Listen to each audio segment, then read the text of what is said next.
2025 भर्तियों का वर्ष आज ही सुनिश्चित करें अपना सिलेक्शन और डाउनलोड करें तैयारी कर लो ऐप। जो मुद्दे हमने बताए हैं उनके अलावा भी हमारे पास बहुत सारे मुद्दे ऐसे हैं जिस पे हम बात कर सकते हैं।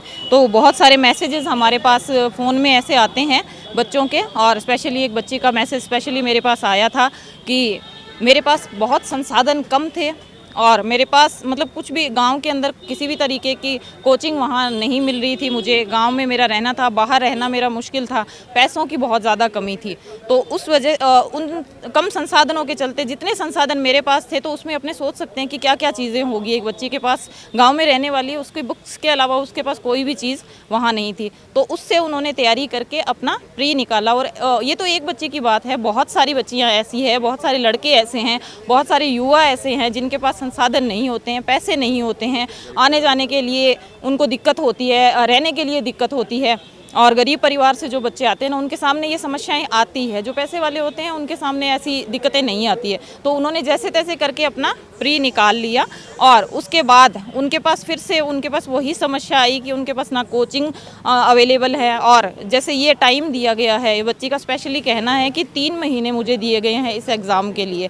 तो 3 महीने के अंदर, जैसा कि अभी मेरे एक साथी थी, उन्होंने बताया कि 23 से 24 तो इसके अंदर सब्जेक्ट होते हैं और उसके अंदर टोटल मिलाएं ना हम लोग बुक्स तो 32 से 35 बुक्स हमारी उसके अंदर होती है, हर सब्जेक्ट के अलग अलग। तो 3 महीने में उनको कवर करना, मैं कहूँ कि उनको एक बार अपने रीड भी नहीं कर सकते इवन, और उसको बार बार रिवाइज़ करना। और आपको पता है कि जो मेंस का जो एग्ज़ाम होता है वो पूरा का पूरा सब्जेक्टिव जाता है, उसमें आप किसी तरह के तुक्के या वो नहीं लगा सकते। और एग्ज़ाम होता है, चलो आपके पास 4 ऑप्शन आते हैं, उनमें से आपको थोड़ा सा भी ज्ञान है तो आप आइडिया लगा सकते हैं। लेकिन इसमें इस तरह के क्वेश्चन आते हैं, 10 नंबर का मान लीजिए कोई क्वेश्चन आया है और आपको वो बिल्कुल भी नहीं आया, कुछ भी उसमें से नहीं आ रहा, तो आपके 10 के 10 पूरे नंबर जाते हैं। तो इस तरह से 3 महीने के अंदर उनके लिए वो पॉसिबल नहीं है वो चीज़ें कवर अप करना। तो बच्चों की बहुत सारे परेशानियां होती है, जैसे बहुत सारी चीज़ें आपके सामने हमने यहाँ रखी। और ये गरीबी से रिलेटेड गरीब बच्चे बहुत सारे होते हैं, तो पदों के रिपीटेशन से भी नए बच्चों को नुकसान हो रहा है। हाँ,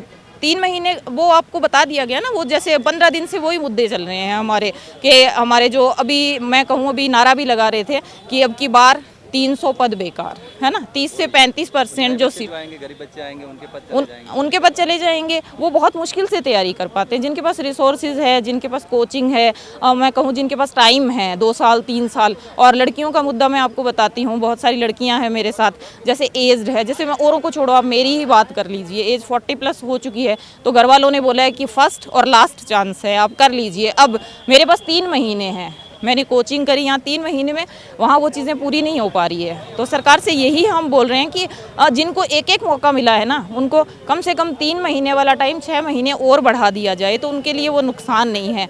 और बहुत सारी लड़कियां हैं जो अनमैरिड है, उन पे आप सोचिए कि RS की तैयारी करते करते 24 या 25 साल उम्र हो जाती है, तो वहाँ शादी का दबाव भी होता है। पढ़ लिए तो ठीक है, नहीं पढ़ लिए तो आप आगे वाले घर जाके तैयारी कर लेना। लेकिन बहुत सारे परिवार ऐसे मिल जाते हैं, बहुत एजुकेटेड बच्चियाँ होती है, बहुत सारे परिवार ऐसे मिल जाते हैं उनको, जो आगे उनकी जो प्रतिभा है उसको नहीं पहचान पाते हैं।